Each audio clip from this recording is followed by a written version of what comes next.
Este aqui é o Roast, e ele é o pior curandeiro que já pisou na face da Terra. Um dia, o grupo dele estava sendo triturado por um dragão de 8 cabeças, o líder deles, todo banhado a ouro, o Margulis, culpou o Roast porque o melhor feitiço de cura dele era o otimismo do tipo, vai dar certo, né? O troféu humano decidiu correr para salvar a vida, e depois chutou o curandeiro inútil do grupo. Roast culpou os outros por terem passado a noite inteira lutando com óleo de bebê numa festinha, mas o Margulis pôs em votação, e até a magizinha disse que o Roast era um lixo inútil. É por isso que todo mundo parece que viu morte e destruição quando uma garota chamada Naru pediu pro Roust entrar no grupo. Todo mundo implora pra ela não jogar a vida fora se juntando a ele porque ela vai acabar quebrada, igual a maioria que só assiste recap de anime. Mas a Naru não tá nem aí pra grana porque ela anda vendendo a água do banho pros carinhas solitários da internet. Além de empreendedora do próprio jeitinho, ela tem um motivo secreto pra querer se juntar ao Roast. Rus topa a parceria, e a Naru já mostra vibes de Stalker enquanto observa nosso herói. Dizem pro Rus não levar a Naru pro calabouço porque ela é novata, mas o Rus é um macho alfa e não dá ouvidos pra ninguém. A detetive genial Naru aponta que o Roast é bem confiante pra um cara que nem cura um corte de papel, mas ele finge que não ouviu e segue o baile. Cheio de coragem pra dar um tapa na cara do dragão, Naru entra no calabouço e derrota um grupo de goblins na lata. Isso só inflou mais o ego dela. Mas a humilhação chega rápido quando o Rust precisa salvá-la de ser apresentada a todos os espinhos de uma armadilha. O próximo desafio é um Goblin que parece que vive levantando pedras no Academia do Mal, e a confiante Naru ataca como se não soubesse que pode ser chutada até o outro lado da sala. Claro que dá ruim, mas o Rust mostra a primeira faísca da força escondida quando a salva. De novo, as sinapses de detetive da Naru entram em ação e ela se pergunta se o Rust é só um curandeiro, mas ele troca de assunto na boa. O Roast quer curar os ferimentos dela, mas a Naru tem medo de que ele faça besteira e a transforme numa batata. O Roast concentra todo o poder para curar o arranhãozinho, e os dois impressionam um escrivão da guilda ao arrancarem uma porção de pedras dos monstros. A balconista chamada Amherst incentiva a dupla a continuar pisoteando monstros porque é uma pequena espertinha gananciosa. Ela ainda recebe uma porcentagem quando vendem pedras ao clã. Mais tarde descobrimos o segredo de Naruto. Anos atrás, ela foi curada por Rose depois que o grupo foi atacado por monstros. Em vez de chorar pela galera devorada, Naruto ficou radiante e prometeu crescer para poder proteger Rose um dia.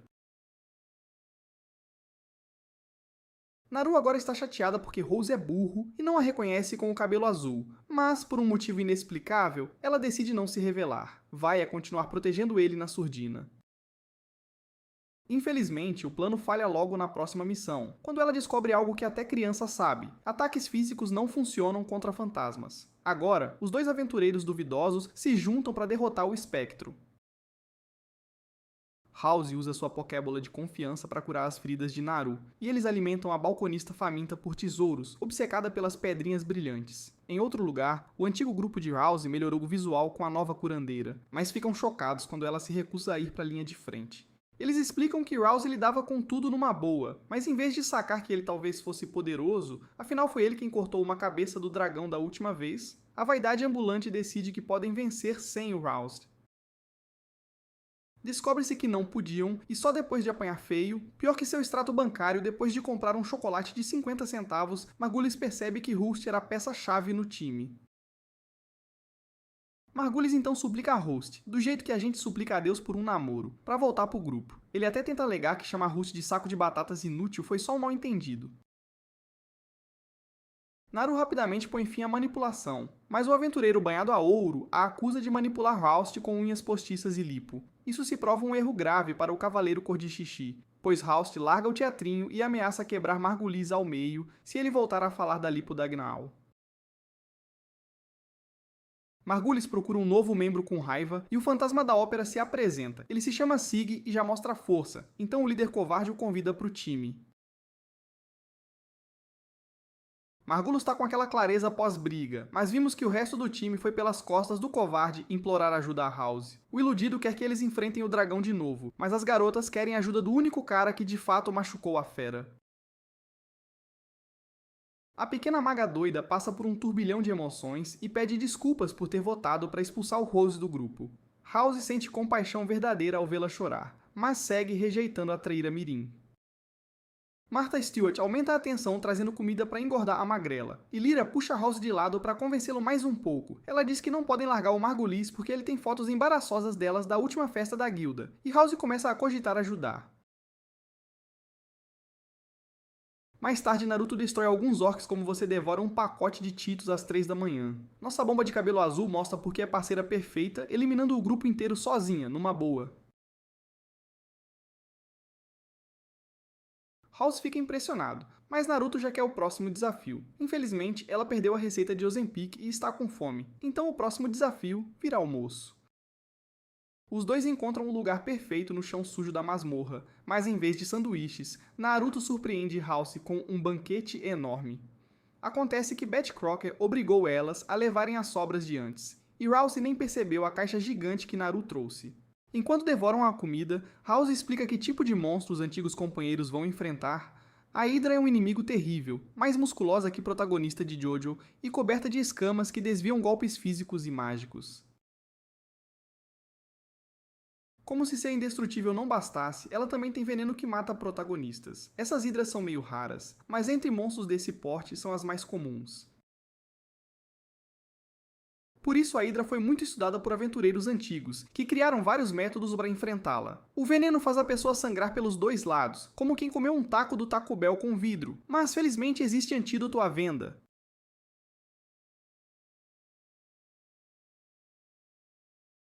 É meio caro, porém, por isso o velho time falido do House não tinha um antes. House explica que o antigo grupo vai depender totalmente da magia desintoxicante do novo curandeiro.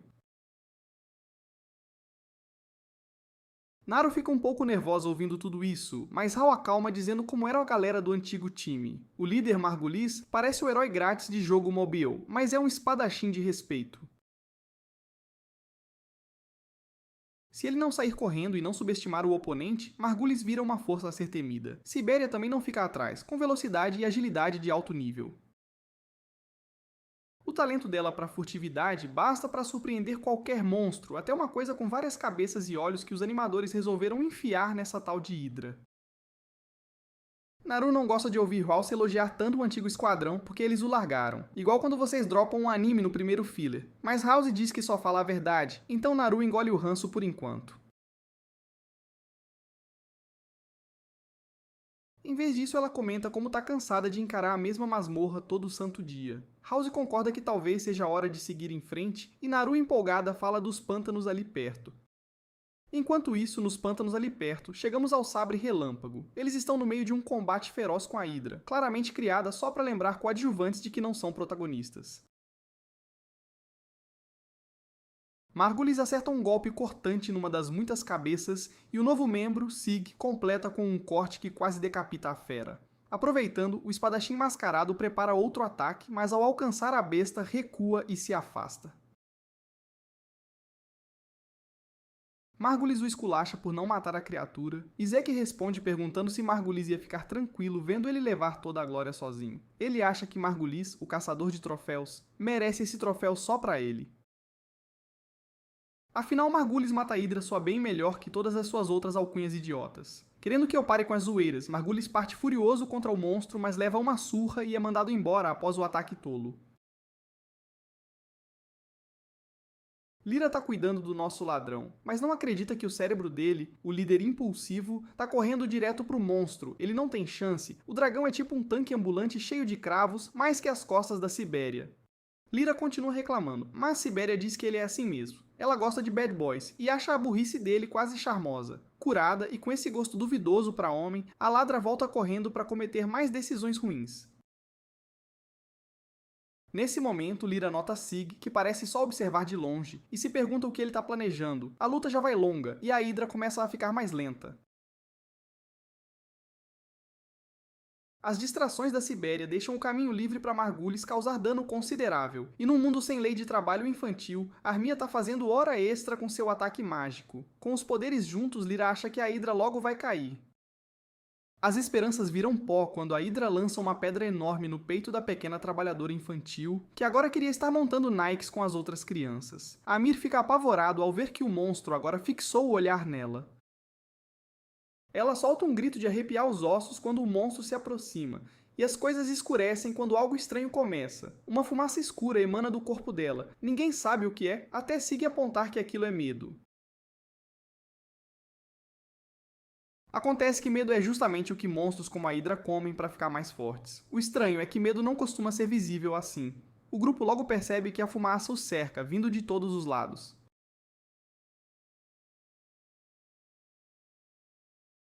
Lyra se choca ao entender que o que vem é mana, algo só encontrado nas partes mais profundas do labirinto. Mana mais medo, seja lá o que essa névoa é.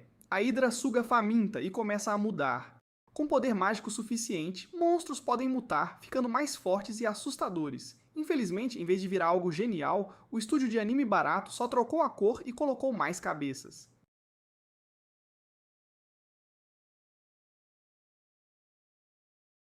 Mesmo assim, a besta está várias vezes mais forte do que antes, e Lyra jamais imaginou ver uma transformação assim na vida real. Uma espada relâmpago não vence esse monstro melhorado. Então Sig manda Lyra cuidar do mago e diz a Margulis que é hora de recuar. Margulis, o lendário matador de hidras, não recua. Ele avança de novo querendo arrancar ao menos uma cabeça como troféu, mas quando sua lâmina acerta as escamas da hidra, ela estilhaça como se fosse um mouse barato que te abandona no meio de uma partida.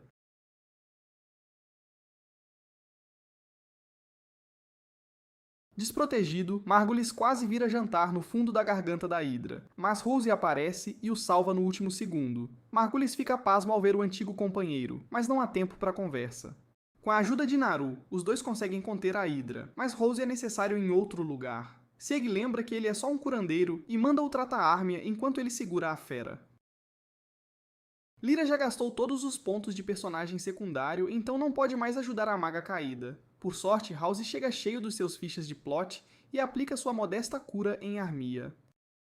Lyra exclama que uma cura básica não vai adiantar, mas fica boquiaberta ao vê-lo usar outra, e outra por cima. Lyra fica confusa, acha que Rouse está bugando ao repetir cura várias vezes, até saberia explicar que ele só empilha curas como sempre. Até o queridinho do público diz que isso é normal no Rouse, mas pra Lyra não faz sentido algum. Colocar um curativo ajuda, mas colar 10 por cima não acelera a cicatrização. Felizmente, esse sabe-tudo snob se engana feio quando Emera desperta por causa do House. Lyra só consegue se perguntar quem ele realmente é, e Amir agradece por ele ter mantido Emera viva para ela não ser demitida por sair mais cedo. Perto dali, Sig fez o que pôde para deter a Hydra, mas parece que o monstro esperava pelo Rose. É como se o reconhecesse e quisesse vingança. Felizmente, Naru e Sig chegam para ajudar e os três se preparam para o combate perigoso que vem aí. O resto recua e assiste da arquibancada, enquanto os verdadeiros heróis entram em ação. O grande matador de hidras não reclama, mas só porque sua espada está quebrada, não por covardia. A luta intensa começa quando Gnaro acerta um golpe atordoante e Rouse aproveita a abertura que ela criou. Enquanto isso, a espada grande do Sig decapita uma cabeça com um só golpe. Margulis fica chocado por ver que sua lâmina não quebrou. Lyra explica que é uma espada mágica. Margulis fica pasmo. Ouviu falar dessa lâmina lendária e ela é muito melhor que sua espada patética, aquela que a namorada zoa sempre. Jaz então, um erro caro do Naruto, tem um dos golpes contrariado pela Hydra e é arremessada ao chão. Estranhamente, o monstro não a ataca, parece tomá-la como refém e desafia Rose para um duelo. Lyra traz mais world building épico, explicando que monstros ao mutarem não só ficam mais fortes, ficam mais espertos. Essa criatura agora tem mais inteligência numa cabeça só do que todo o grupo, e um coração cheio de vingança. House não é nenhum moleque, então manda todo mundo recuar e aceita o desafio. Roush avança, mas a cena corta para um velho desapontado. Quando voltamos, vemos que Roush foi derrotado. Mesmo com 1 milhão de pontos de QI, o dragão não perde a chance de zoar os novatos e provoca House com um grito de batalha. House só espera que o dragão não faça a humilhação final e alcança seu fiel companheiro antes de perder a consciência. Os outros tremem sem ter o que fazer, mas o corpo de Rouse começa a pulsar, todos ficam em choque quando nosso herói encontra forças para se levantar de novo, agora queimando com uma aura terrível. Descobre-se que o velho misterioso não estava desapontado com a fraqueza do Roast. Ele ficou desapontado porque o poder dentro dele, que deveria ter permanecido adormecido, despertou. Jastan, um chifre luminoso, brota da testa de House enquanto ele é inundado por uma explosão súbita de poder. O dragão logo sente o perigo e parte para acabar com o combate, mas já é tarde demais. Num só golpe devastador, Lautz destrói a Hydra, reduzindo-a ao nada, antes de desabar inconsciente. Quando nosso curandeiro OP favorito desperta, encontra um Naru muito preocupado inclinado sobre ele. Felizmente, a Lyra estava lá para curá-lo, mas lembra que esse tipo de magia não cresce em árvore, e que ela vai mandar a conta depois, que pode doer mais que a Hydra. Ela pergunta que negócio lascado foi aquele mais cedo, mas Rose não faz ideia do que ela fala. De qualquer forma, os ex-colegas do Laus mudam de atitude mais rápido que você troca de roupa ao perceber que não toma banho há uma semana. Margalis fica eufórico ao ver que o amigo Rouse é forte demais, e jura que com ele do lado até o mestre do labirinto cai. Sibéria lembra que ninguém nunca viu o tal mestre e sugere que desacelerem um pouco. Por hora, eles podem vender todas as pedras mágicas que juntaram ao derrotar a Hydra. Uma grana dessas dividida entre 3 já dá para enriquecer todo mundo. Laus lembra que mais de 3 ajudaram, mas não é assim que a espada relâmpago funciona. Margulis acha que os 2 novatos mal fizeram o suficiente para ganhar algo, e que Naru é só a waifu troféu do Laus. Margulis então declara que ele, o Rogue e o Roust vão ficar com o prêmio. Até a pobre Armia não conta porque mão de obra infantil sai barata. O vilão sugere que ela talvez nunca acorde, então é melhor vender para arrancar umas moedas, já que como maga ela é inútil.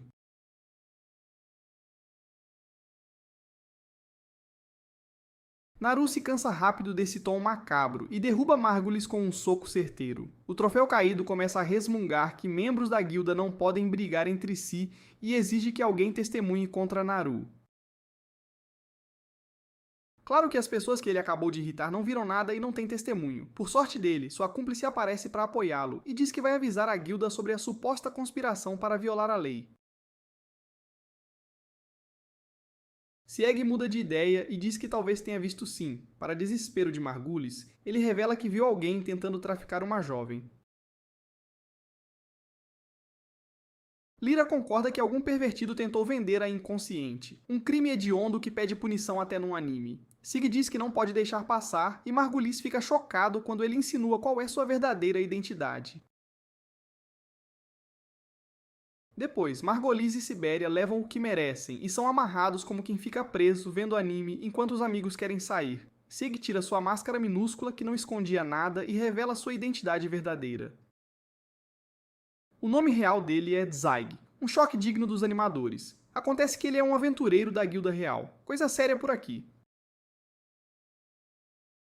Ele explica que, como membro da Guilda Real, sua função é fiscalizar outros aventureiros e proteger a cidade, trabalho que normalmente caberia aos aventureiros locais que andam sumidos. Quando chegou para investigar, trombou logo com a espada relâmpago e vem observando o grupo de perto, por trás de seu disfarce perfeito. Zeke era irreconhecível com a máscara e viu muita coisa. Não é surpresa que Margolis e Sibéria sejam julgados incompetentes para a guilda e sejam expulsos. É provável que acabem servindo trabalhos forçados para o resto da vida, limpando óleo de bebê depois de cada festa Diri.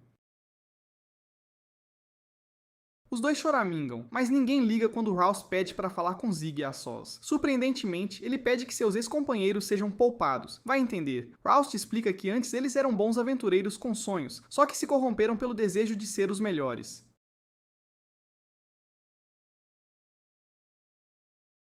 Podem desejar riqueza e status, mas não são completamente malvados, só perdidos. O discurso do Roust funciona muito melhor que o meu para escapar de uma multa. Então Zay concorda e os libera. Ele, porém, deixa claro que pode estar sempre de olho, e eles nunca vão saber, porque ele vai usar a máscara de novo. O casal tem o bastante e sai correndo. Tomara que sumam logo da história. Zeke diz que mesmo expulsos, eles continuariam com suas tramóias, traficando gente por aí. Assim como aventureiros, a guilda consegue monitorá-los. Emers, no entanto, fica em dúvida. Vigiar os dois devia ser fácil na capital, onde aventureiros fortes se escondem com disfarces sofisticados, mas aqui é uma cidade pequena sem esses recursos.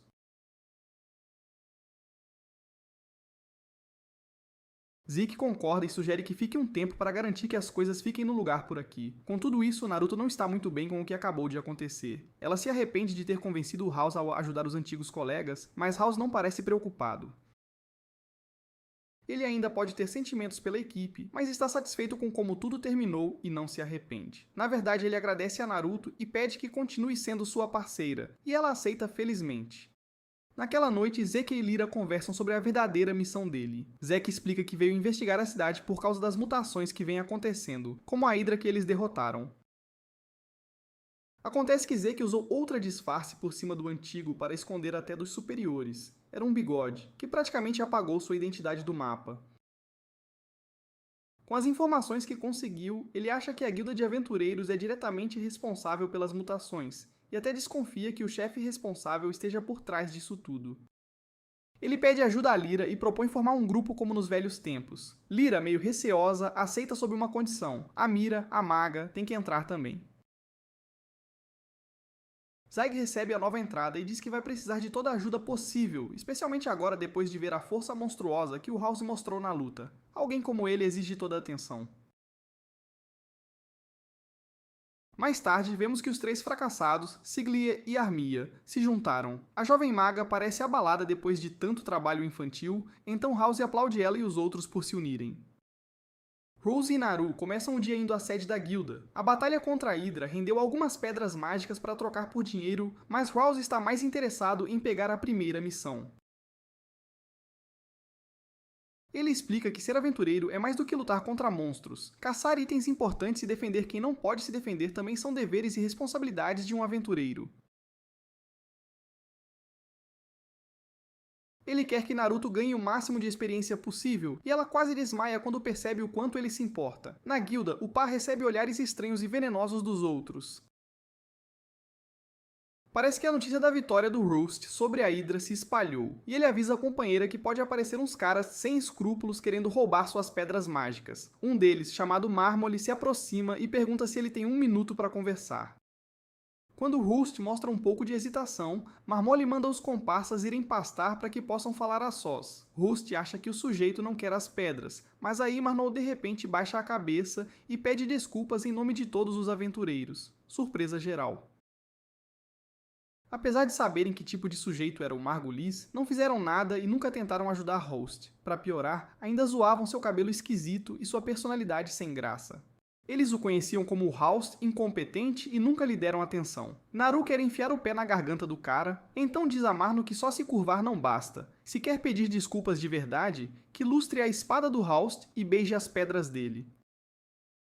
Marno acha que é exagero, e isso deixa Naruto ainda mais furiosa. Claro que não apaga os anos de desrespeito que Roast aguentou, mas já é um começo. Roast, querendo evitar ser cancelado por forçar alguém a lustrar sua espada, diz que nada disso é necessário. A verdade é que ele continua ruim em cura, quase nada mudou, e na real preferia que continuassem jogando insultos nele. Os dois apertam as mãos e parece que toda a tensão some do salão da guilda, dando aos nossos heróis a chance de vender o loot maneiro. Amherst fica olhando a pedra mágica que trouxeram, e como qualquer mulher a quem já mostrei minha coleção de pokémons, fica pasma com o tamanho e o formato estranho. Roust suspeita que a forma bizarra seja resultado da mutação do monstro, e Naruto teme que isso abaixe o preço. Acontece que ela está certa. A guilda topa pagar 10 vezes ou mais pelo que normalmente pagaria por algo tão raro e valioso. O problema é que o fato de ter mutado gera preocupação. Monstros não deviam absorver mana suficiente para mudar assim fora do labirinto.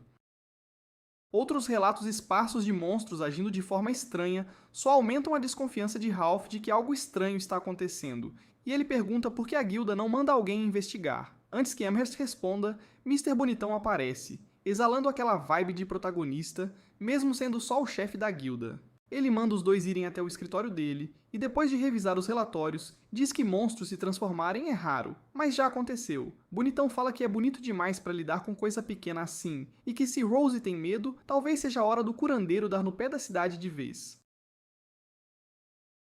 Naru fica mais do que meio irritada com o jeito metido do senhor, e Amherst comenta que esse é o tipo dele. Ela então lembra do Sr. Nuvem, o presidente de verdade da guilda, um senhor tão velho que mal sai do gabinete e vive tropeçando nas escadas. Com a nítida queda mental do Sr. Nuvem e sem passar por seleção, Bonitão acabou assumindo as funções do presidente. Entre os funcionários ele tem fama de durão e sem paciência para bobagens. House não se interessa por fofoca de corredor, então precisam mostrar todas as missões disponíveis. Naru fica escandalizada com o quão ridículas algumas são, tipo uma em que um cara só quer pescar no lago subterrâneo do labirinto e precisa de escolta. Amherst, sedento por ganhar mais pratas, lembra que toda missão com recompensa vale a pena. Então House encontra um contrato para derrotar um bando de monstros. Naru pula na ideia de uma missão decente, mas Amherst barra na hora. Acontece que uma fênix está rondando perigosamente perto de um círculo de teleporte que eles teriam que usar. A missão pagaria uma grana alta, mas um curandeiro e um artista marcial tentando enfrentar uma fênix é suicídio. Eles não têm ataque de longa distância, então para aceitar a missão, precisariam ao menos de um guerreiro, um mago e um curandeiro que saiba cura em área. Se quiserem derrotar a besta e levar a recompensa gorda, vão precisar de ajuda. Nossos dois heróis ficam animados quando percebem que conhecem os 3 aventureiros perfeitos que formaram o grupo recentemente. Lyra e Sid se interessam pela missão, e Lyra ainda tem a cara de pau de sussurrar sobre o Rouse bem na frente dele, como se ele fosse surdo. Ela diz ao Sid que é uma boa chance de observar a curandeira banida, já que essa era a razão dele estar por ali. Depois perguntam a Armia o que ela acha, mas a pequena maga está ocupada demais se perguntando como escolheu se juntar a esse bando de perdedores. Armia resolve seguir o que acham melhor e diz que só se surpreende que Rouse quisesse se aliar a ela de novo, depois dela ter traído o top 10 dos animes. Nosso herói perdoa rápido e não guarda mágoa do ex-companheiro. Agora só lhes resta o futuro, e esse futuro envolve se unir para chutar o traseiro da Fênix. O grupo começa a se preparar para o dia seguinte, papelada da guilda, arrumar suprimentos e comprar o equipamento necessário. House e Naruto vão pegar poções quando ela é de repente abraçada por trás por um estranho sem camisa. Dar um susto numa lutadora é pedir para voar atravessando a rua. Naruto se solta e dá um soco, só para descobrir que é alguém conhecido. Miss Rama se apresenta como uma encantadora e aventureira de primeira, autoproclamada deusa do fogo, um apelido péssimo que ela mesma escolheu. A surpresa de Naru ao ver uma conhecida vira desconfiança quando pergunta se Rama foi enviada pelo pai dela. Rama confirma que veio por ordem do pai de Naru, já que a filha favorita fugiu para se casar com um qualquer. O surpreendente, porém, é que Naru não é a única que conhece Realma. Quando a ruiva percebe que o tal rapaz de quem falavam é seu antigo aluno inútil, House, ela se espanta. Eles treinaram com ela por pouco tempo, mas a falta de talento fez com que se separassem. Quanto a Naru, Rama é amiga antiga do pai dela. Com esse contexto esclarecido, Realma pede ao curandeiro um instante a sós com Naru. Assuntos familiares importantes que não envolvem um estranho como ele. House de repente ganha coragem e se recusa a sair. Naru é importante para ele porque são parceiros, não um desconhecido. Se Rama veio levá-la de volta ao pai, como ele suspeita, não vai sair daqui? Rama se diverte com a ousadia do ex-discípulo e pergunta se ele realmente acha que pode detê-la. Rouse manda ela tentar, e então a lendária deusa das chamas solta a Fireball mais lenta da história dos animes, a partir da ponta do garfo. House desvia com facilidade e a única vítima do fogo é a coxa de peru de outra pessoa. Naru tenta acalmar explicando que não fugiu exatamente, ela só meio que esqueceu de avisar que ia sair. Ela deixou uma nota, porém. Dizia que ia procurar o irmão mais velho, Roast, e pediu para ele não se preocupar. Por alguma razão, ela achou que o pai ia ficar aliviado, sabendo que a filhinha influenciável tinha sumido para correr atrás de um homem estranho.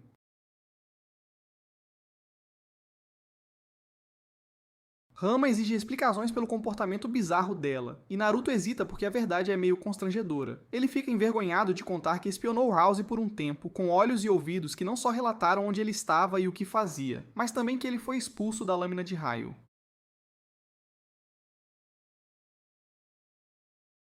Como toda boa perseguidora, Naruto viu a chance e agarrou. House, percebendo o desconforto da parceira, sugere que talvez ela devesse visitar o pai. Afinal, para ser aventureiro precisa da permissão dos pais. Naru fica magoada e apavorada ao ouvir isso, principalmente porque o pai pode dizer não e eles nunca mais se verem. Rama esclarece, o pai não é contra ela virar aventureira, só tinha medo de ela voltar com um namorado perdedor.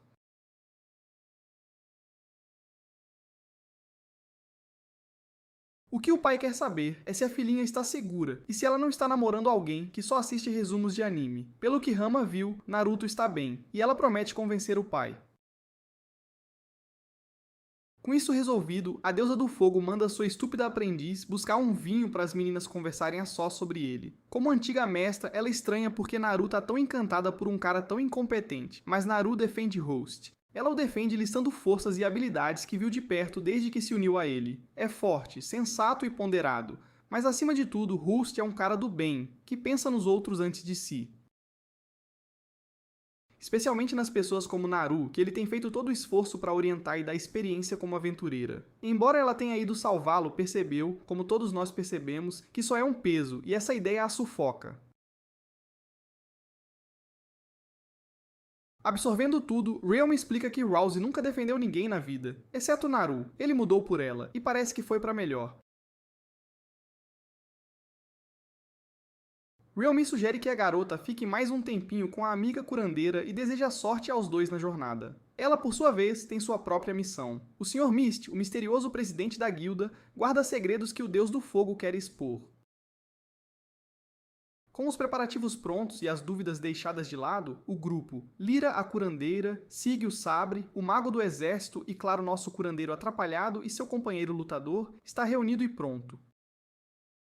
Tem uma fênix azarada por aí que vai tomar uma surra. O time se teleporta pro calabouço e Naruto já quer briga assim que pisa no chão.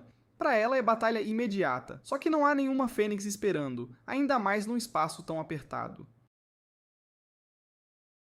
Percorrendo os corredores estreitos, a turma caça. Eles sabem que a presa de fogo prefere espaços abertos, próprios para uma criatura voadora tão grande. A busca termina quando eles desembocam numa caverna imensa. Forrada de pilares quebrados e com teto alto, Armin e Gnar ficam surpresos de ver áreas tão amplas mesmo lá no fundo do labirinto. Lyra lembra que provavelmente é essa a área da qual ouviu falar.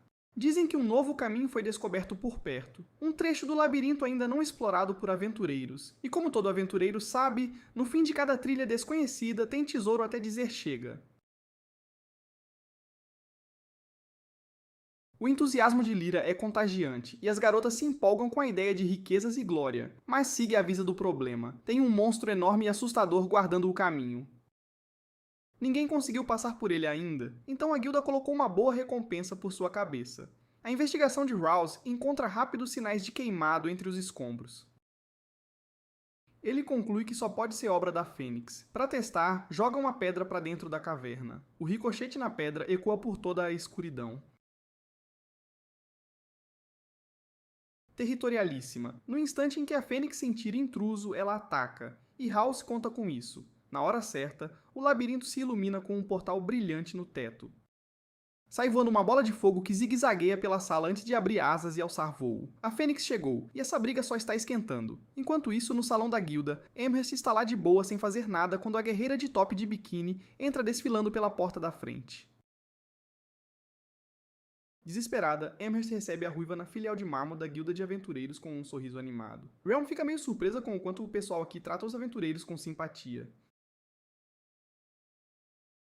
Mentindo descaradamente, Elmhurst diz que é natural ser gentil com aventureiros. A verdade é que Realm, quase sem roupa, é a primeira mulher assim que ela vê na cidade, não uma freira ou caixa de banco.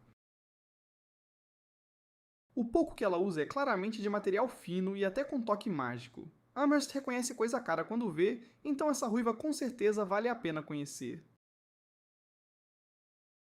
Amherst já imagina lucro fácil e a trata como um alvo para encher os bolsos, oferecendo toda a ajuda possível. Helma não perde tempo e pede para falar com o presidente da filial. Amherst fica intrigada e pergunta se Helma tem hora marcada. Não tem. Se tem recomendação? Não. Se é filha ou neta do presidente? Também não. Tudo negativo.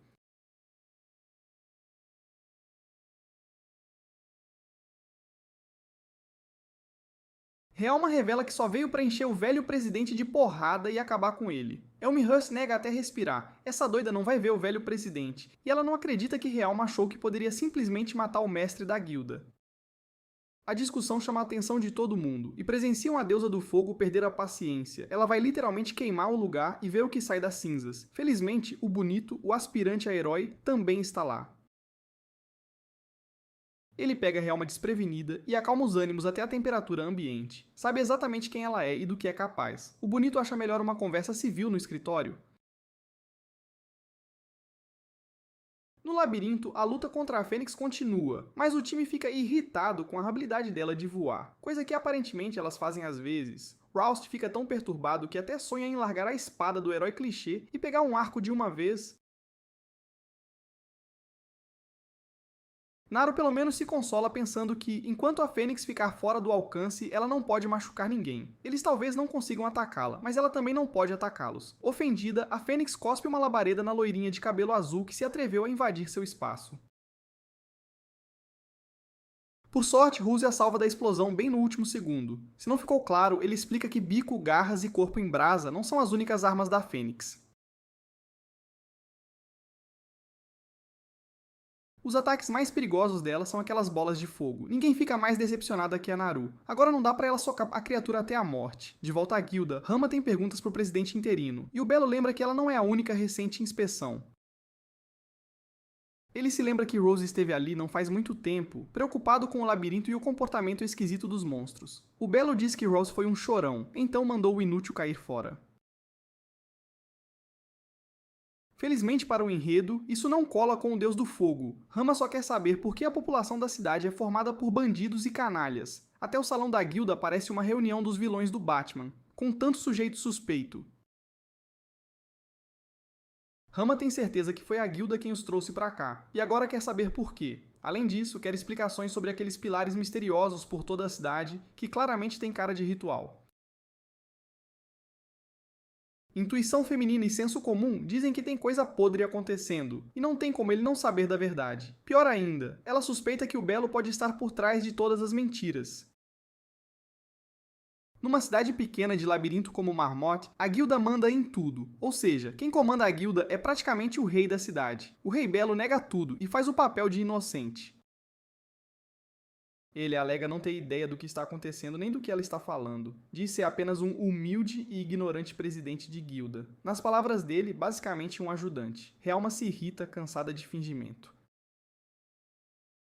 Ela vai direto ao ponto e o acusa de encher a cidade de vagabundos para espantar aventureiros decentes. Aventureiros curiosos que fariam perguntas incômodas sobre o que se passa na guilda.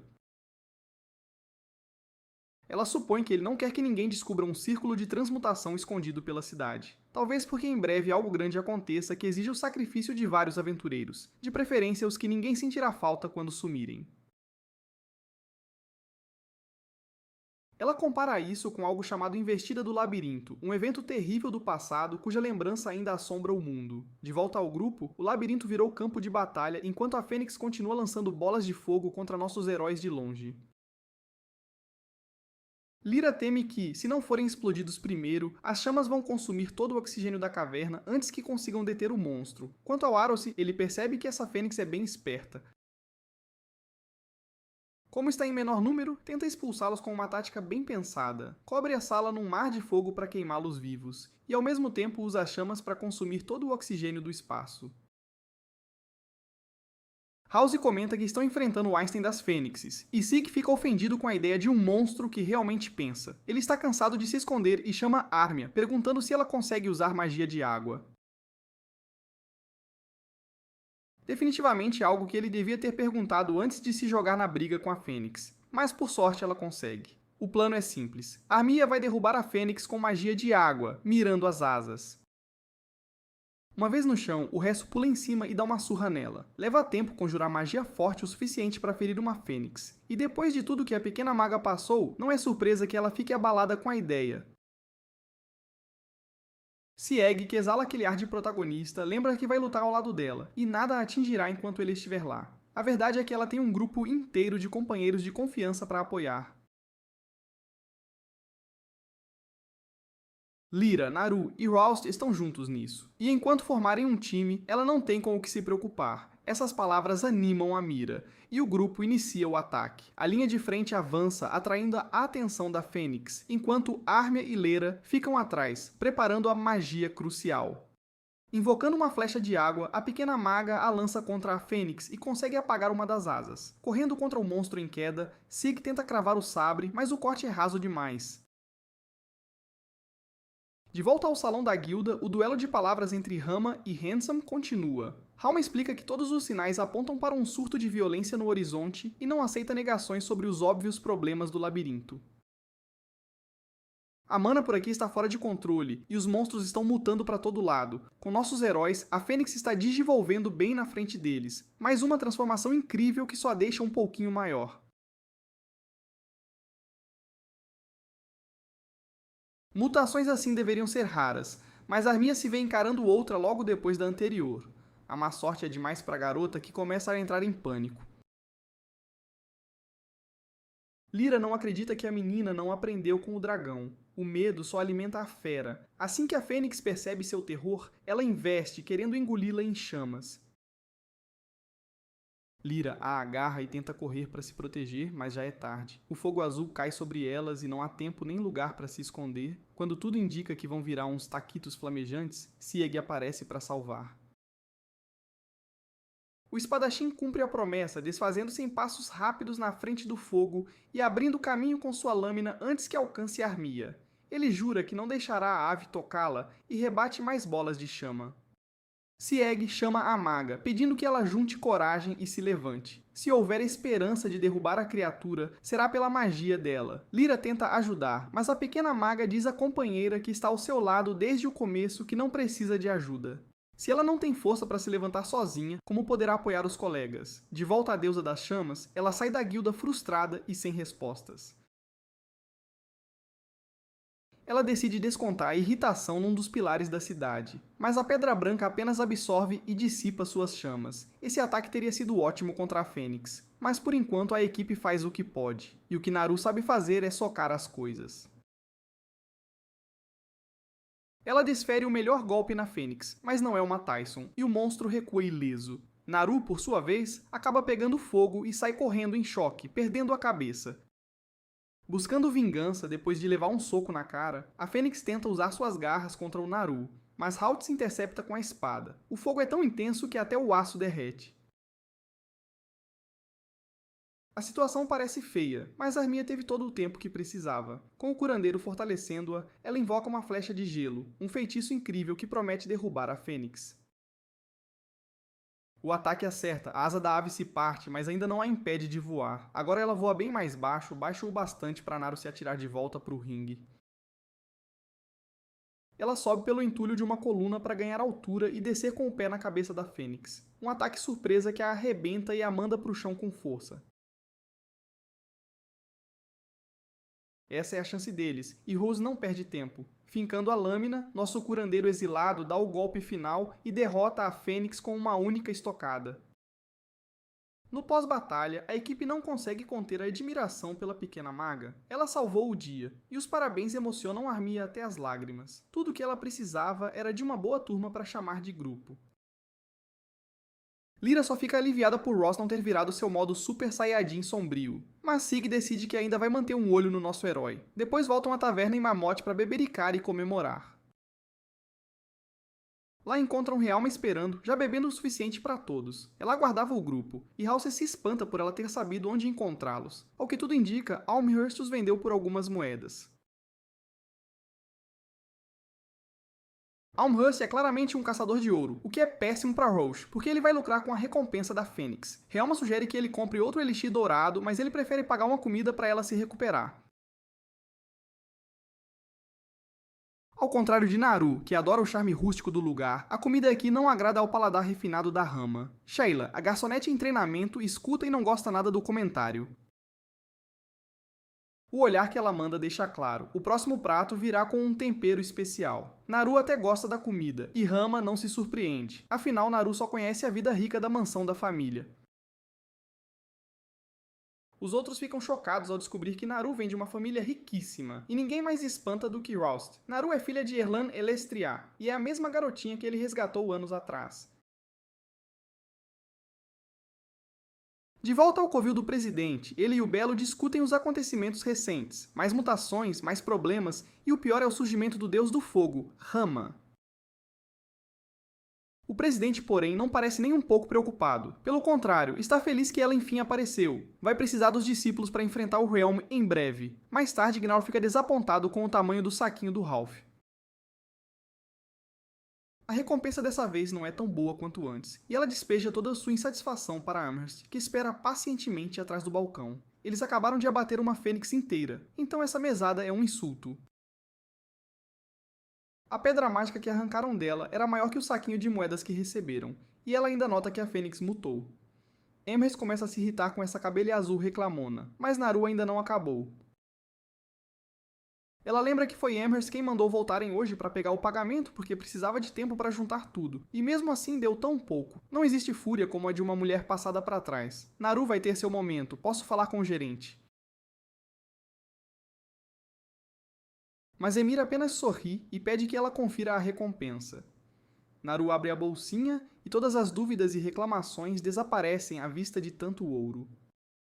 Nada acaba com um protesto como um saco de ouro, e Amaris explica que pagar em prata e cobre seria peso demais para eles carregarem, então ela se esforçou para pagar com estilo. Rouse intervém e manda Naru aceitar o dinheiro, deixando-a envergonhada. Ele desliza a taxa do gerente para Amherst, que a agarra, mas Rouse já se virou e foi embora. Ela percebe o humor estranho dele e pergunta a Naru o que houve, mas ele não tem resposta. A cidade hoje está movimentada, e na praça do mercado as crianças se juntam para ver um teatro de fantoches.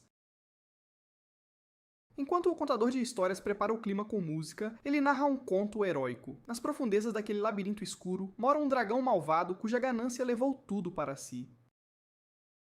A cada 200 anos, essa fera insaciável acordava, saqueava, queimava e fazia todas aquelas coisas malvadas de dragão, até que apareceu um herói poderoso para enfrentá-la. A batalha épica decidiria o destino do mundo, e o contador de histórias perguntou ao público cativo quem achavam que venceria. Perto dali, House e Narrow jantam à vontade, mas algo está estranho entre os dois. Narrow não sabe o que dizer, então menciona a recompensa. Com tanto ouro, dava até para alugar uma casa só para eles. Rose fica meio chocado com tudo tão de repente, mas Narra lembra que isso já vinha sendo planejado há tempo. Alugar uma casa faz sentido, é prático, sai mais barato do que viver em hotel. Pelo menos foi o que Amherst disse. Ela pesquisou e viu que não só dava para alugar, como até comprar algo à vista.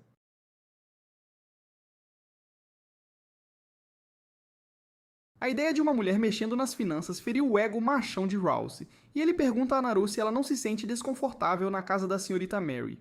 Como ela está ali mesmo, Naru opta pela resposta sensata. Não existe hotel melhor na cidade. A comida é ótima, as camas são confortáveis, mas aí está o problema. Por ser tão bom, todo mundo quer ficar lá, o que significa lidar todo dia com a multidão barulhenta de estranhos entrando e saindo. House tem que concordar, e isso basta para dar esperança a ela e fazer Naru sonhar acordada com os dois numa casinha no campo. Junto à lareira, tomando chá, Naru imagina uma boa conversa longa com o host. Ela se vê conversando com ele noite adentro, e quantas vezes for preciso. A ideia a faz vibrar na cadeira, até que Ross estoura a bolha dizendo que ainda é cedo demais. Ele é vencedor afinal e só perdedor faz intriga, então vão ter que continuar em quartos separados no hotel. Ele acha mais importante guardar dinheiro e pensar em questões maiores, tipo formar um grupo.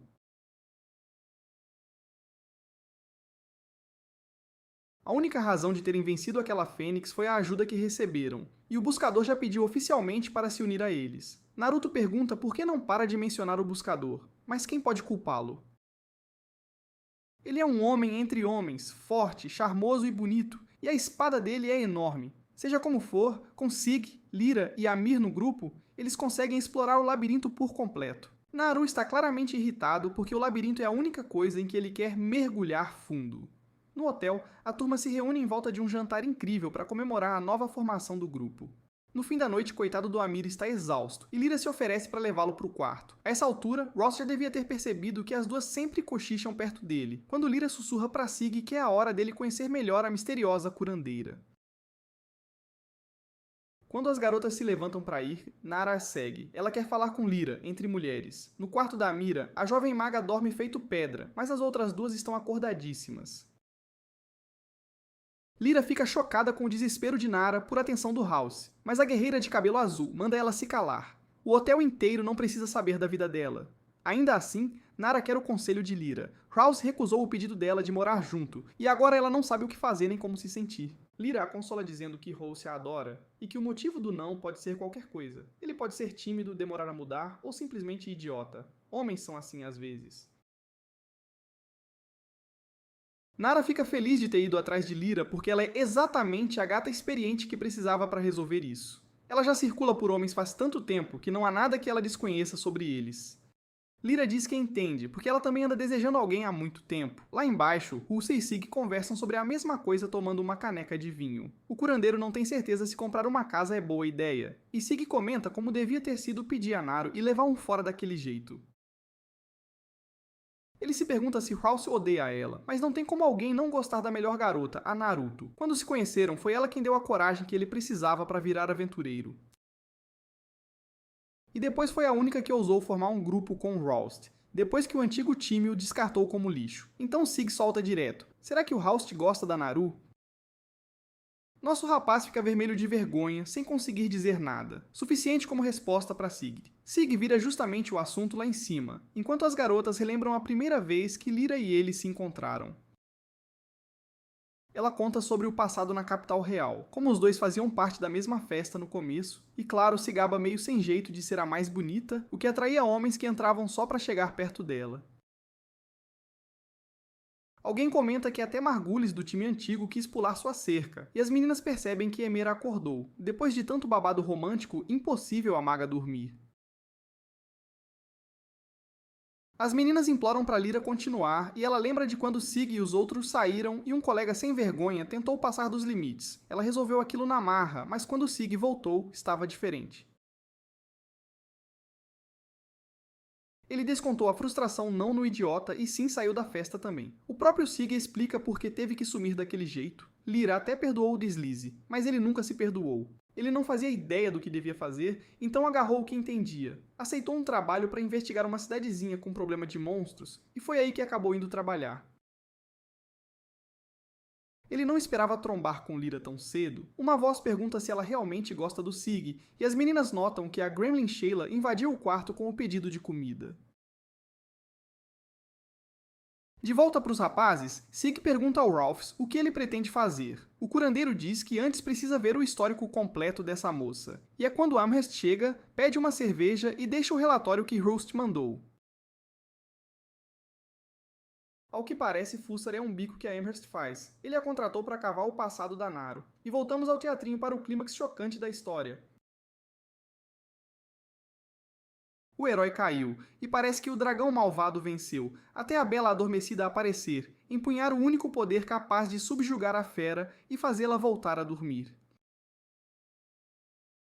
Amherst então retoma o que já sabiam sobre a Naru. Ela é rica, de família endinheirada, tudo dela era para ser herdado, até que um dia ela anunciou que viraria aventureira falida por opção. Não é inédito o nobre virar aventureiro, mas é estranho o pai permitir. No começo, ele não permitiu. Naruto explica para as meninas que o cabelo dela não é uma tintura barata.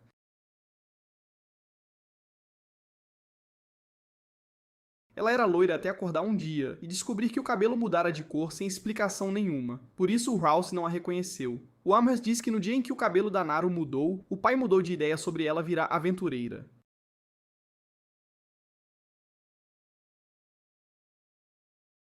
A Naru tá sem entender essa mudança de atitude. Por sorte, o Sig explica na lata, ela não vai viver muito. O cabelo azul significa o pouco tempo que resta, então o pai queria que ela vivesse intensamente antes do fim.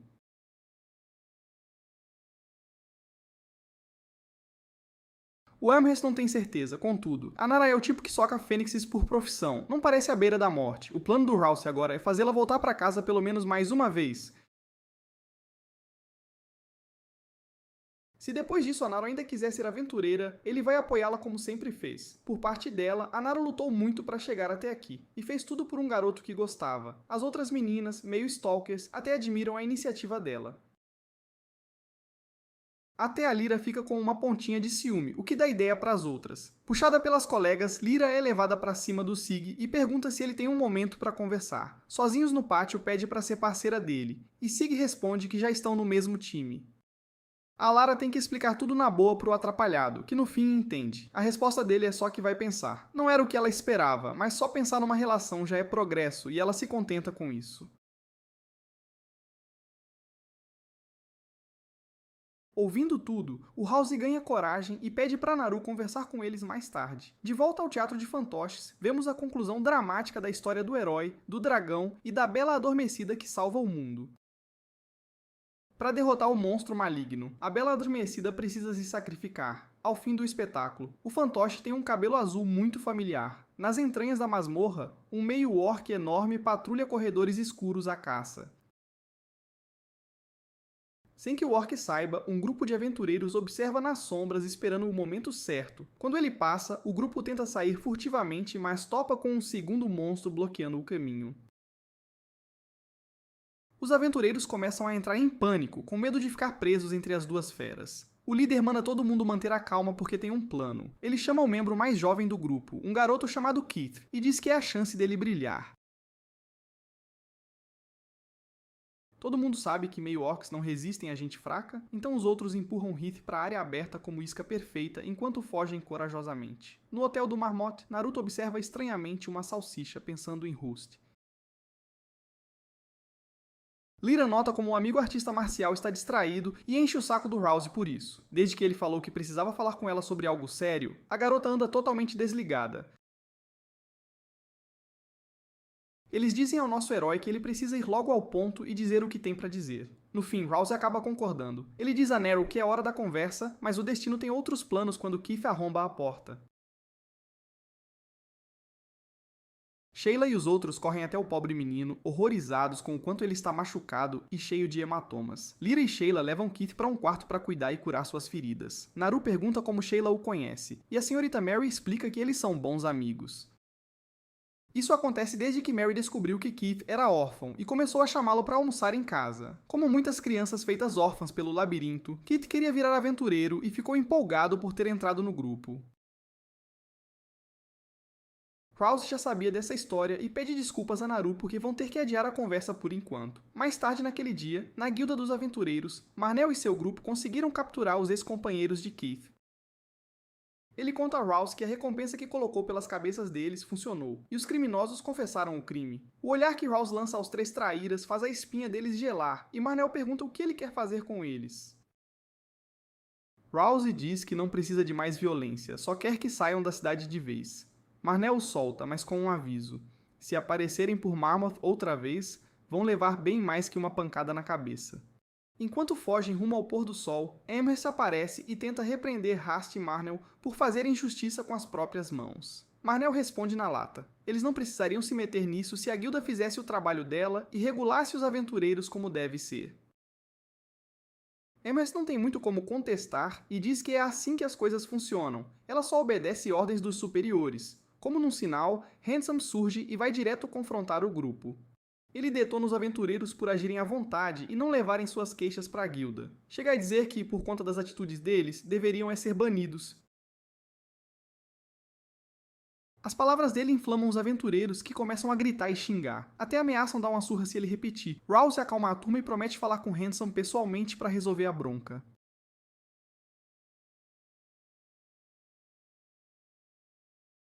No escritório de Handsome, Rouse conta o ocorrido para Keith. Ele tenta explicar que uma cidade-labirinto e seus órfãos são inseparáveis. Um cuida do outro, como em toda cidade guildada, menos nesta, por algum motivo. Handsome rebate, perguntando se alguma outra cidade resolveu o problema dos órfãos. Quando Rouse não tem resposta, Handsome diz que Marmoth é apenas uma vila próspera. Eles não têm recursos nem gente para perder com soluções ineficazes e não testadas, como outras cidades fazem. Para House, aquilo soa como justificativa vazia, e ele começa a esquentar com o desdém de Handsome. Como sempre, a resposta do chefe da guilda é que quem não gostar de como as coisas são em Marmoth pode muito bem ir embora. Ninguém é obrigado a entrar no labirinto ou virar aventureiro. House, frustrado, pergunta se não há outro jeito além de fugir, e Handsome fala em redenção. Conta então algo que alguém lhe disse há muito tempo: aventureiros vivem sempre no perigo. Os incompetentes merecem morrer. É assim e sempre foi. As palavras soam estranhamente familiares a Rouse, que não lembra de onde. Ele descobre quando Handsome mostra a cicatriz no braço e pergunta se Rouse ainda se lembra dele. Rouse fica pasmo ao perceber que o bonito é, na verdade, o mesmo garoto chamado Noxon, que ele conheceu há muito tempo. Num flashback, vemos o jovem bonito na trilha com um grupo de aventureiros. Ele está atolado de sacos e equipamentos, enquanto os outros o usam como mula. Um dos aventureiros sem coração joga mais uma mochila em cima e o peso o derruba.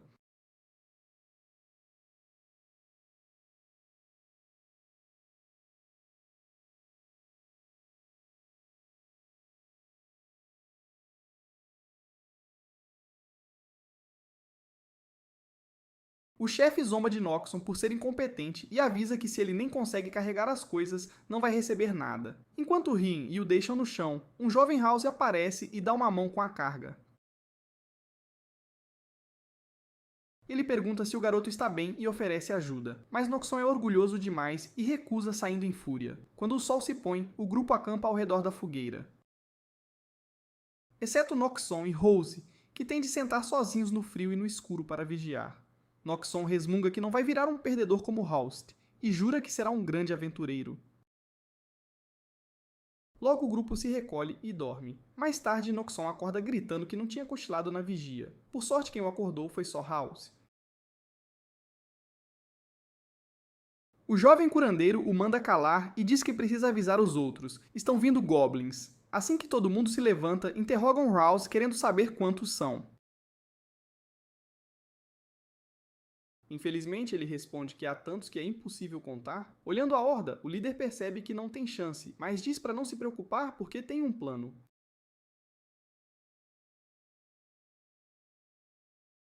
Todo mundo sabe que goblins não resistem a gente fraca, então jogam House montanha abaixo como isca perfeita enquanto fogem. Noxon não acredita e grita do penhasco, mas House diz que não tem ninguém lá. Era assim que sempre ia ser. Os aventureiros só os contrataram para carregar tralha e servir de isca. Rouse promete sair vivo e se vingar, dizendo que se Noxon tem força para se zangar, tem força para se salvar. Os dois desembanham, se apresentam e se preparam para a luta da vida. Conseguem escapar e se esconder no tronco de uma árvore velha, mas estão cercados por goblins sem saída. Rost pergunta se o ferimento do Noxon é grave, mas ele faz sinal que não e diz que é só um arranhão. Irritado e derrotado, Noxon comenta que pelo menos não vão morrer por incompetência. Isso porque, no fim, eles foram ótimas iscas para os desgraçados. Rouse, por outro lado, não tem tanta certeza de que os companheiros traiçoeiros conseguiram escapar. Goblins, em matilhas grandes, preferem enfrentar grupos grandes a perder tempo com retardatários. As palavras dele se mostram proféticas quando os gritos dos aventureiros ecoam lá longe, atraindo os goblins. Noxon ri ao ouvir os traidores levando o que merecem. House até diz que quer ajudar, se puder, e Noxon não acredita no que ouve. Ainda assim, não podem fazer nada agora, então decidem sair enquanto dá. Até que o ferimento de Noxon o faz parar, e Rouse corre para curá-lo. Noxon manda ele não ser idiota. House precisa correr antes que os goblins voltem, mas o curandeiro não aceita largar o amigo. É aí que ouvimos as palavras conhecidas do Handsome. Ele dizia que os incompetentes merecem morrer e os fracos não têm direito de viver. House explode e responde que o mundo não funciona assim. Mesmo fracos podem um dia se redimir. Noxon pergunta como ele pode saber disso, e Rose conta que ele próprio um dia foi redimido. Já no presente, Noxon, agora Handsome, admite que as palavras dele tinham razão naquela época. O mundo é cruel com os incompetentes, mas não eram ele e House que eram incompetentes. Foram os companheiros traiçoeiros que não entenderam os goblins. Eles sobreviveram porque aqueles aventureiros eram fracos. Ele explica que depois de se separarem, acabou sendo acolhido pela Mist, a presidente da filial da guilda da cidade. House parabeniza o antigo companheiro pelo sucesso, mas Handsome não está relembrando só saudades.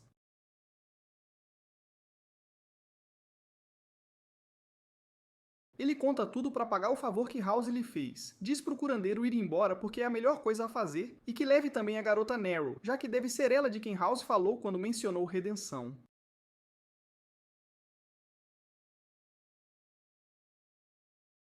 Com as negociações sem sair do lugar, Ross volta para Marnell e os outros e pede desculpas. Diz que não conseguiu nada, mas Amherst chama os dois para uma conversa rápida no depósito.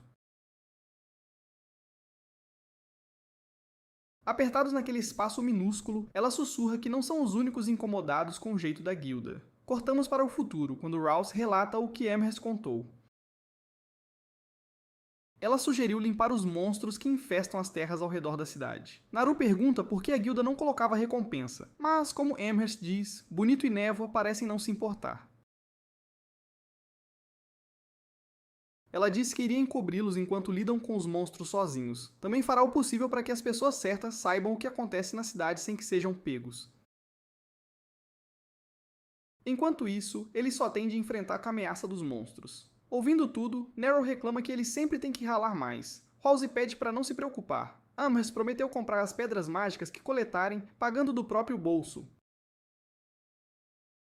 Rouse e Manel ficaram chocados ao ouvir a gananciosa Amherst, mas ela os mandou calar com uma palmada na cabeça. A promessa de mais grana animou Norrell, que já quer partir. Ao sair do hotel, encontram Keith e outras crianças treinando com Sig e Lyra. O menino parece totalmente curado e, embora Lyra queira todo o crédito, admite que Keith é um moleque durão. Sieg encerra o treino de espadas e declara que é hora de praticar a sagrada arte de socar coisas, e ninguém ensina melhor que Naru. Lyra pergunta se Rouse já conversou com Naru, mas o curandeiro admite sem graça que esqueceu totalmente. Por sorte, parece que Naru voltou a ser ela mesma. Enquanto isso, Handsome entrega a Mr. Mist uma carta da capital vinda do primeiro-ministro, instruindo-os a vigiar Naruto, como todas as cartas anteriores. Handsome pergunta se Naruto é mesmo a bela adormecida que vai salvá-los do dragão maligno, como nos contos. Mist avisa que isso não é só história de criança.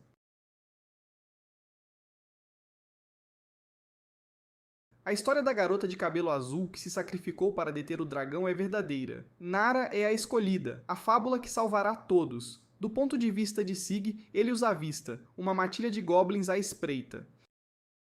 É exatamente como Amherst falou. Monstros estão aparecendo por toda essa área, e estes parecem ir direto para a cidade. Lyra propõe uma emboscada, enquanto Amiya acha que pode causar dano à distância com sua magia.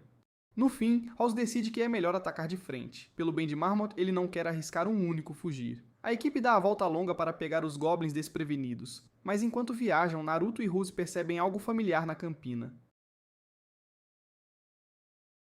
É o mesmo lugar onde os dois se conheceram anos atrás. Naruto só lembra que naquela época só sabia chorar, e House sofria sozinho, rejeitado. Agora que lutam juntos, perceberam a promessa: lutar lado a lado como parceiros. A batalha é dura, mas no fim os aventureiros vencem, exterminam os goblins e enchem os bolsos de saque. Infelizmente, isso é só o começo dos problemas deles. Sem aviso, o chão começa a tremer sob os pés. No começo é leve, mas Ross avisa que só vai piorar. A previsão dele se confirma quando parece que o mundo inteiro começa a sacudir violentamente. Na cidade, Dona Mary e Sheila se agarram firmes enquanto as paredes tremem e os pratos caem. Em Marmot todo mundo sente, e no centro de tudo, há um misterioso Senhor Névoa que sabe que o dia que esperava finalmente chegou. Rouse corre para a estalagem para checar todo mundo e se alivia ao ver que ninguém está gravemente ferido. Ele mal tem tempo de respirar quando outro aventureiro, um da turma do Marno, chega correndo em pânico. Ele diz que Marno precisa de ajuda na praça da cidade imediatamente, e Naruto fica com a cara de quem percebeu que não vai ter tempo nem de fazer xixi antes de sair. Ao chegarem, um Marlow apreensivo aponta para o problema. Mais goblins, e parece que alguns estão turbinados. Estarem tão perto da cidade é um baita problema, e Marno quer parar isso na hora, antes que causem estrago. Ele avisa Roust e o pessoal que, como esses monstros ainda não têm recompensa oficial, pagar por matá-los pode não valer a pena. Roust dá de ombros e todo mundo concorda sem muita cerimônia. Independente do prêmio, proteger a cidade que chamam de lar é prioridade agora. Os aventureiros avançam sem hesitar. Kung Fu de Naru, magia de Armia e a lâmina de Sig varrem a primeira onda.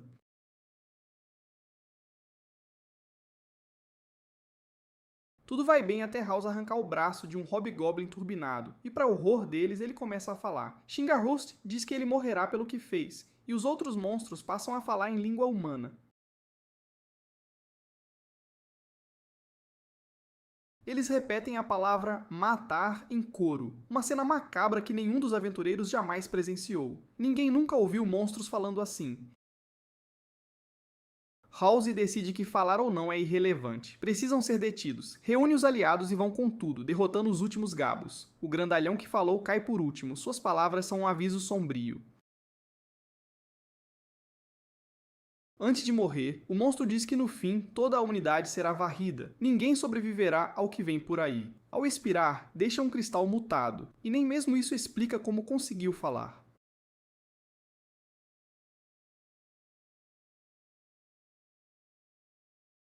Mais más notícias parecem correr atrás de Rust quando um novo mensageiro surge.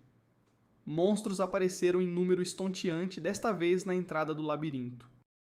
Contra tantos, o grupo pouco pode fazer, então Roust ordena a retirada. Voltam para Marmot para conseguir a ajuda dos outros aventureiros inúteis, e encontram um exército de reforços que esperavam já reunido. Infelizmente é por um motivo bem errado. Uma horda de aventureiros formou fila em volta do quarteirão fora do salão da guilda, todos lutando para entrar. Como sempre, parece que o Handsome aprontou alguma. No meio do caos, Amherst acha os heróis e explica. A guilda tem colocado recompensas enormes suspeitamente nos monstros vistos pela cidade ultimamente. Isso fez com que todo bandido sem vergonha com uma espada na lista de missões saísse à caça. Normalmente não seria um problema, dado o perigo que a cidade corre, mas as recompensas são tão absurdas que transformaram a cena dos aventureiros num verdadeiro banquete, todo mundo correndo atrás do prêmio. Procurem suspeitos de que Handsome fez isso de propósito por algum motivo. House nota que ter tanto dinheiro à mão só pode significar que Handsome e a guilda sabiam que isso ia acontecer antes. Rama aparece porque teve o mesmo pensamento. O grupo fica chocado ao ver que a ruiva incendiária ainda está no programa, e House pergunta se isso é o que ele imagina, uma onda de monstros descontrolados. O time vai à biblioteca local para uma leitura leve, tirando do fundo da estante o enorme livro de exposição que explica o que diabos está acontecendo. Segundo a história, um Rampage é tipo uma Comic Con, um fenômeno onde hordas de monstros saem das sombras para invadir o mundo humano. Essa invasão da superfície pode durar dias, trazendo ruína e morte a tudo que estiver minimamente perto do labirinto. Só acontece quando o mana do labirinto incha a ponto de não poder mais ser contido. A única maneira de pará-la é exterminando todos os monstros. Só quando o labirinto se esgota de criar criaturas é que a onda finalmente acaba. Mas se surpreende ao perceber que a Guilda de Aventureiros foi criada originalmente para esgotar o mana do labirinto e evitar justamente esse tipo de coisa. Lyra comenta que é meio estranho ela não saber disso, já que é o trabalho dela. Amber responde que só trabalha lá e não se dá o trabalho de ler nem saber dessas coisas. De qualquer forma, nenhum deles ouviu falar de um Rampage antes, e Realma lembra que foi porque a última vez foi há mais de 100 anos. Como a Blockbuster, a internet de escada ou a ideia dela usando camiseta já faz tanto tempo que ninguém pensa mais nisso. Infelizmente, nada disso bate com os fatos que tem na mão. A cidade deles é a maior da região, e de longe tem mais aventureiros, pessoas que acumulam mortes de monstros dia após dia como se fosse rotina. Com tudo isso acontecendo, como o labirinto ainda tem tanto mana sobrando? De qualquer maneira, o grupo sabe que precisa se preparar. House decide saquear a cidade levemente, mas por um bom motivo. Manda os aliados recolherem móveis de todas as casas para montar barricadas e pontos de estrangulamento. Naru não entende muito bem, então House explica que se essa onda for durar dias, é melhor fazer tudo para defender Marmot. Prevenção é tudo, né? O barulho de confusão chama a atenção. Marno discutindo com Keith e outros moleques que vieram ajudar a lutar. Marno diz que ninguém vai chegar perto dos monstros. Eles podem proteger a cidade de outras formas, levando civis para lugar seguro e reunindo suprimentos. Parece que funciona, e os garotos decidem ficar fora disso. House já foi jovem, bobo e cheio de convicção igual ao Manold, então fala que assim pelo menos não se machucam e podem ser crianças por mais um pouco. A destruição continua enquanto mais gabos invadem a cidade. Desta vez, no entanto, os aventureiros estão prontos, vindo em bando para garantir aquela grana boa de recompensa por cada um eliminado.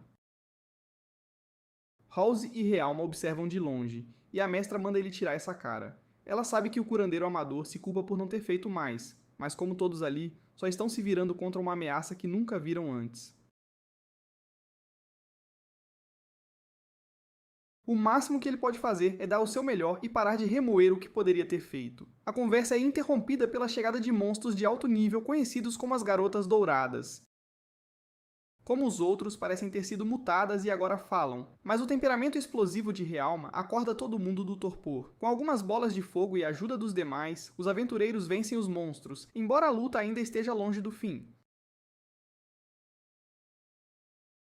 Vem ainda mais, e quando Naruto pede pra Rama usar sua magia ardente neles em seguida, a deusa do fogo admite que exagerou um pouco e precisa descansar antes de outra carga. House e Sig ficam encarregados da ameaça, então enquanto Lyra cura a galera, eles avançam com as armas. Os dois abrem caminho pelo bando de goblins, mas um passo em falso de Sig faz ele perder o equilíbrio no meio da batalha. Ele quase é atropelado por enxames de goblins, mas a chegada de um rosto novo vira a peleja num piscar de olhos. É o Sr. Ronaldo, o lendário espadachim, e aparentemente todo mundo o conhece por ali. Foi ele quem deu a Sig sua espada especial e treinou o Roast. Até ensinou umas coisas pra Naru sobre lâminas antes dela decidir que socar tudo era bem mais legal. Aí ela largou a espada. Até a Rama conhece esse sujeito de 3 pistolas quando ela chega bufando, recriminando o velho parceiro aventureiro por aparecer tão atrasado. Reinaldo cumprimenta calorosamente a implicante do fogo, que logo avisa que é uma deusa do fogo, e tenta derreter o coitado pelo vacilo. Como já mostrou, porém, ele não é fraco. Desvia a chama dela com sua espada mágica como se fosse nada e logo parte para eliminar o resto dos monstros. Antes que os outros possam ajudá-lo, um sujeito estranho aparece atrasado, entrando com ar de quem faz isso todo sábado. Pede para Rama ir com ele. O mestre dele quer falar com ela. Rama, por algum motivo, não parece surpresa em vê-lo. Pergunta se aquela magia que ele usou para teleportar é a mesma que dizem ter se perdido séculos atrás. Naturalmente, o galã não responde direto, mas isso não importa. Nokaren não perde a chance de falar com o chefe. Roast se intromete porque também quer ir e dar umas boas verdades ao tal Senhor Névoa. O bonitão concorda e até diz que a Naru deveria ir também. Enquanto os 4 caminham por um corredor longo, Naru se pergunta por que o misto quer vê-la. Roast a consola dizendo que, se o velhote fizer algo, ele dará a lição. Rama avisa que isso seria ruim. Mesmo se ela usasse todo o seu poder, não tem certeza se conseguiria vencer o misto. Arrumar problema com o presidente da guilda seria sentença de morte, com certeza. O galã os conduz até uma grande porta e revela o misto esperando lá dentro. O velho diz a Rama que faz muito tempo, e a ruiva concorda antes de cumprimentá-lo com uma bola de fogo. Misto não parece perturbado pelo ataque, mas a luz do fogo de Rama revela seu rosto. Acontece que Misto é um elfo, e como Rama explica, provavelmente o último da sua espécie. O velho elfo pergunta se é assim que um aluno saúda seu mestre, e tanto Ras quanto Naru ficam chocados ao descobrir que Mist é o mestre do próprio mestre. Mist tem 600 anos, domina as artes mágicas e, como Rama diz, é um velhote sinistro de dar arrepios. O olhar perturbador de Mist se fixa em Naru por algum motivo e ela fica com o maior repulso pelo elfo. Rama exige saber por que ela foi chamada aqui depois de tanto tempo sendo ignorada por seu mestre miserável. Mist se magoa por ser mal falado pela antiga discípula. Retruca dizendo que Realm é coisa velha e manjada, enquanto Handsome é a novidade atraente e um discípulo bem melhor, mesmo sem jeito pra mágica. A ruiva decide que não quer entrar no meio desse bromance e Mist manda eles se sentarem. Ele tem muita história pra contar, vai demorar um bocado. Rama já juntou as peças. Mist é a razão de a guilda ter manipulado os acontecimentos na cidade, incentivando a bandidagem e atraindo o maior número possível de aventureiros problemáticos para ajudar a enfrentar a fúria do labirinto que ele sabia que viria. Visto agora, era óbvio que esse dia chegaria. Como House explica, os sinais estavam por toda parte. Monstros poderosos enlouquecidos nos andares superiores e mutações que não se contavam. Mas o que ele quer mesmo saber é por que a guilda não avisou ninguém. Handsome diz que teria sido inútil. Sabiam que a fúria era iminente, não quando. Podia explodir em uma semana ou num ano. Decretar emergência só teria causado pânico à toa.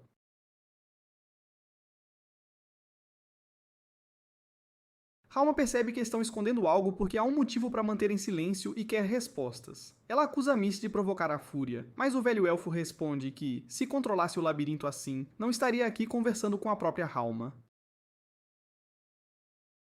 Na verdade, são aqueles a quem ele responde que exigiram segredo. Mist explica que é só gerência média, tem chefes na capital, e até eles têm um chefe acima, alguém que manda em todas as guildas de aventureiros do país. Handsome fica meio alarmado ao ouvir seu mestre jogar tudo no ventilador assim, mas Mist diz que agora que a fúria começou, não há razão para continuar escondendo. Acontece que o elfo vinha se preparando há muito tempo. Aquelas colunas brancas pela cidade que ninguém nunca questionou são o último recurso dele. Antes de explicar, porém, pede um acordo à Realma. Ele precisa da ajuda dela, e como a fonte de magia mais forte por perto, ela vai garantir que cheguem ao coração do labirinto para derrotar o mestre de vez. Com o mestre do labirinto fora, a destruição acaba. House não acredita no que houve, mas Realma não pensa duas vezes. Ela topa. Enquanto isso, a batalha pela cidade continua. Ronaldo faz gols e ganha a torcida, tipo ídolo local, enquanto o coitado do Sieg se embolou com um porco armado de graveto. Já no limite, a chegada dos poderosos meio-orcs só complica ainda mais a situação de Marmor. Vendo as crianças atrás da barreira e sabendo que sua lâmina é o que as separa do perigo, ele pede ao mestre para acompanhá-lo numa última investida. Depois do papo, Handsome guia nossos heróis a um local secreto na cidade e lembra para todo mundo seguir o plano. Helma procura uma entrada oculta e destrava uma nova porta. Quando a pedra se abre e sua luz explode de dentro, ela se volta ao discípulo e o alerta. Aconteça o que acontecer, não se deixe enganar pela névoa. Dito isso, ela entra na luz e, com suas últimas palavras, se despede de Rose. Um facho de luz branca sobe ao céu e se espalha pela cidade inteira, com cada pilar funcionando como âncora do campo de força que agora protege Marmotte. Vemos isso em ação quando um aventureiro corre por sua vida, perseguido por uma horda de monstros. Ele consegue entrar no campo por um triz antes de ser pego, e ao atravessá-lo ileso, os monstros são repelidos como gente que leva fora num torneio de Yu-Gi-Oh! Batendo na barreira, eles urram de frustração. Ele não está sozinho na fúria. Corta o caminho pela horda que ainda está na cidade. Reinaldo o avisa que está exagerando e precisa descansar. Agora, com a ajuda dos outros aventureiros e a estranha proteção do campo, a situação parece bem menos desesperadora. House e Naruto se reúnem com o grupo e rapidamente contam o que descobriram e o que aconteceu com Rama. Ela virou a fonte de energia do muro, mantendo os monstros afastados. Normalmente, alguém tão poderoso quanto a Rama faz muita coisa com sua magia, mas um muro desse tamanho e potência exige demais de quem o conjura. Com tempo suficiente, o preço pode ser a própria vida dela. Notícias ruins gostam de companhia. Um grito estridente nos céus anuncia a chegada do Grifo. Um monstro realmente poderoso, cuja investida direta contra o muro começa a sobrecarregar o campo de força e quem o mantém. House decide agir imediatamente, pois a vida de Realma corre perigo. Antes que saia correndo, porém, Ronaldo o segura. Diz que o curandeiro é teimoso demais e age sem pensar. Não vai resolver nada entrando feito doido sem plano e sem os amigos apoiando não tem chance. Naruto e os outros confirmam que vêm junto. Juntos, podem salvar Marmot e Realma. O grupo sai da cidade e avança pela horda de monstros. Um Hobgoblin tenta atrapalhar, mas eles o atropelam como cliente em liquidação de loja de bairro. Ronaldo percebe que não há tempo para miudezas. Precisam deter aquele grifo a todo custo. Limpando o campo o mais rápido possível, os heróis notam algo estranho entre os monstros. Por algum motivo, eles pararam de atacar. Cada um sente um mau pressentimento, e a intuição se confirma quando uma nova ameaça entra na briga. Um Fenrir, conhecido por velocidade e ferocidade incríveis. Como se o grifo já não bastasse, surge outra ameaça de primeira. Até um profissional como Sig começa a ficar nervoso, ou nas palavras dele, está tremendo de emoção. Felizmente, Ronaldo tem um plano. Ele cuida do grifo, enquanto Rose e o time enfrentam o Fenrir. Armia abre o ataque mágico ao lobo, mas fica chocada com a velocidade espantosa dele. Por sorte, Rose segura um pouco o bicho, mas nem ele consegue acompanhar. Enquanto trocam golpes, o curandeiro começa a fraquejar e o Fenrir abre o placar com o primeiro sangramento. Sieg entra para distrair o lobo, enquanto Naru e Lyra resgatam Rose. Ele vai precisar de uma boa cura antes de voltar à luta. Enquanto isso, Ronaldo tem encontro marcado com o grifo. Ele vai direto para cima, derruba o monstro do céu e traz ele ao chão, um verdadeiro beijo na lona. O mestre espadachim enfrenta uma luta das brabas, e não é o único na confusão. O exército e os buscadores fazem o possível para segurar o lobo, mas com o uivo ele convoca um Lich para equilibrar as forças. A pequena maga é pega totalmente desprevenida pelos mortos-vivos, deixando Sig à mercê do lobo. Naru corre para ajudar, mas ao fazer isso deixa Lyra e House desprotegidos. Fenrir é astuto e não perde a chance. Num piscar de olhos, o monstro investe contra Lyra e a arremessa. Guinar demorou demais para socorrer, e horrorizada, vê Fenrir pegar o ferido Rouse com as mandíbulas e atirá-lo como boneca de pano. Ver o irmão grande ferido a enfurece.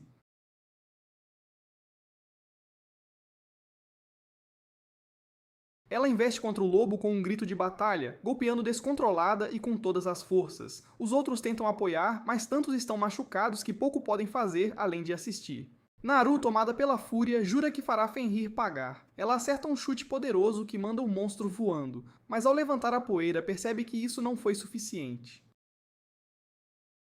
Fenrir contra-ataca, velocidade e garras demais para ela. Por mais que tente, Naru não consegue deter o monstro, e como Ralph antes, também é derrubada. Fenrir fica vitorioso sobre ela, uma pata sobre as costas, pronto para dar o golpe final. Mas um sorriso no rosto de Naru faz o lobo hesitar. Fenrir olha em volta procurando a ameaça que sente se aproximar e percebe tarde demais quando Rouse vem voando. Naru revela ao bicho que só era isca. House crava a lâmina no flanco de Fenrir, derrotando-o com um só golpe limpo. Ao ver Fenrir cair, Naru desmaia. Quando acorda, o sol está se pondo em Marmot e ela já está de volta à cidade. Os amigos estão ao redor e ela se surpreende de ainda estar viva. Ronaldo também está lá. Ela pergunta do grifo. Ronaldo explica que cuidou disso fora de cena, para poupar o orçamento de animação. Por hora parece que as coisas acalmaram. A cidade não está mais sendo atacada e Realma deve ficar segura por enquanto. Agora tem a chance de se preparar para o ataque ao labirinto e para o inevitável confronto com seu mestre. Vendo todo mundo tão machucado e exausto, Naruto ri do estado geral e diz que tem sorte de ainda estar viva. Handsome concorda, surge atrás dela sem aviso, envolve o braço no pescoço dela e prende o Naruto. Antes que alguém reaja, uma daquelas portas mágicas se abre atrás dele, e ele e o Naruto desaparecem na luz. Naruto grita pelo irmão pedindo socorro, mas Rose chega tarde. Naru sumiu. Valeu por assistir meu resumo, se inscreve no canal para ver mais vídeos.